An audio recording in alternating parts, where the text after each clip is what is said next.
very reason why we want to be in Japan is to be in different frame of mind. There we go. To be in different frame of mind, and therefore we can be aware of ourselves better.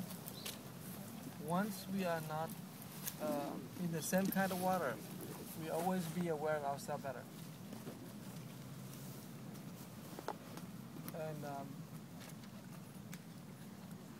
I'm starting with a very easy form of practice that you remember the first day we practiced, even in the very time when we was arrived.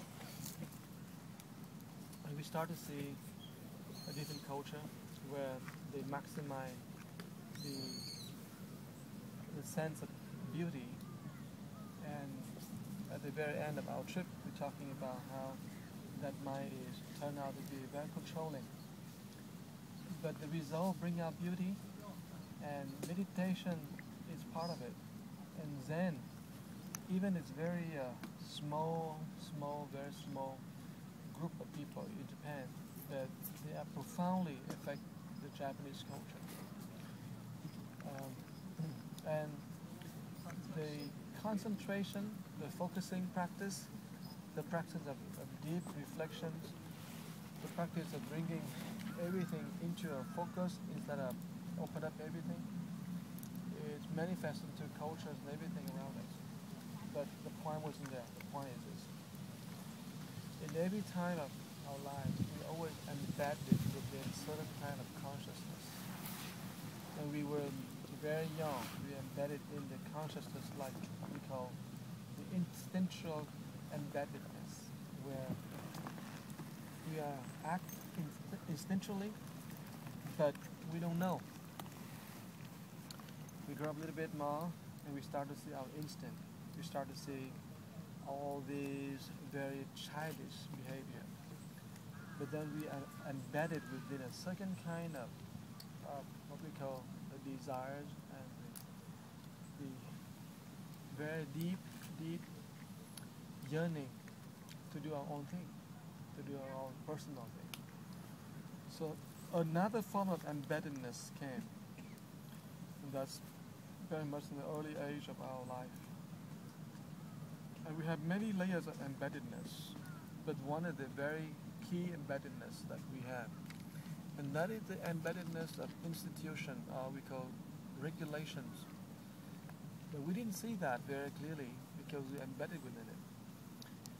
But if you go here, you come to Japan, and you can see how the culture of embeddedness, of rule and regulation, is so deep in this place here, and you almost bump into it every day. For example, you put somebody will put the umbrella on the floor. The driver would very angry pick it up and throw it away, wrong place. He is embedded in this consciousness of rule and regulation. He cannot see it. He get angry because you are stepping on his toes. You're stepping on his head. So he's embedded within that. You see how people get angry when we block their way? But to an American, if you're in American society, if that happens, maybe the guy just laugh at it. And maybe watch you. He would be very amused and curious. But here we go, we see a man who's very angry because you simply locked away.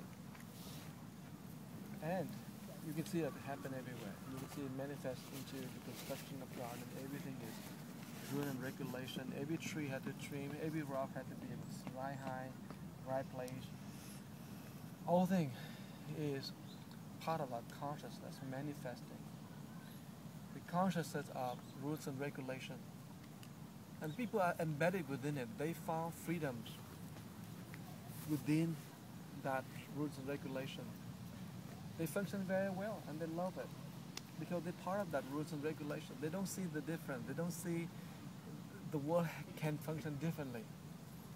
But there we are. And now we bump head into that. Suddenly we are aware of that. There is rule and regulation. There is certain kind of consciousness that different from us. But that's what we want to really be aware of it.